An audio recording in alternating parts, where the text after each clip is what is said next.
Now that I have two different microphones, I wonder, can I record with them at the same time?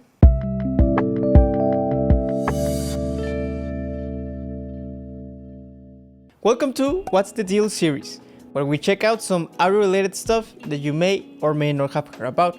In today's episode, we're going to talk about stereo recording techniques. Having two or more microphones to capture the same source will result in a more detailed recording and can give you the sense of space and wideness in your mix. I will show you the most common stereo techniques with some images to help you setting up these techniques. You will need two microphones for most of these setups, but I will leave a 3 mic setup at the end of the video as a little extra. Now, something that you need to know is that if you want your recording to be as balanced as possible, meaning that what you record on the left side is gonna be the same as what you record on the right side, you will need what is called an stereo pair. These microphones are especially made for stereo recordings, and they are made in a way that both of those microphones are the exact same. If you put both of those microphones on the same source at the same position, they will record the source at the same level and with the same coloration. But this is not necessary. Part of the fun of stereo miking is that you can experiment with different microphones to get different results. But without further ado, let's start.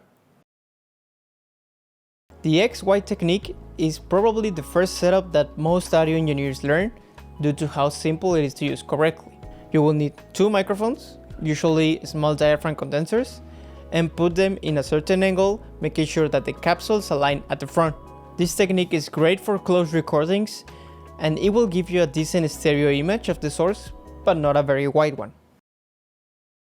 The AV technique is probably one of the most common used techniques due to its flexibility. You can use the AV to record an acoustic guitar, or a piano, or a full choir, or even a full orchestra. The AV consists in putting two microphones in front of a source with a certain gap between these microphones. This gap will be related to the separation these microphones have to the source. For a quick setup, the gap between both microphones will have to be 2 times as much of the separation the microphones have to the source. This separation is to avoid phase issues, and it's a good practice to always check the phase of your recordings. You can tweak your mic positions to avoid as many phase issues as you can. The mid-side technique is a very popular one as well. Out of all of the techniques on this list, the mid-side is the one that has the most clarity because you will have one microphone picking up the source directly, as well as one microphone picking up the left and the right portion of the sound.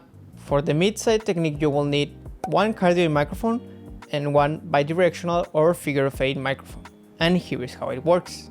You will need to arrange the microphones in a way that the bidirectional one is facing to the sides, with the null part of the microphone facing to the source, and you will put the cardioid microphone on top of it, facing directly to the source. This will give you a very wide stereo image of the recording, but with a strong presence on the center. Now, this is how you arrange your microphones, but you are not quite done yet. You need to do a little extra setup inside of your DAW. Now, in your DAW, what you need to do is to duplicate the track the bidirectional microphone is recording to and flip the face on that duplicate. When you do this, both tracks will cancel out and you will end up removing the center information of the recording, leaving you with only the sides.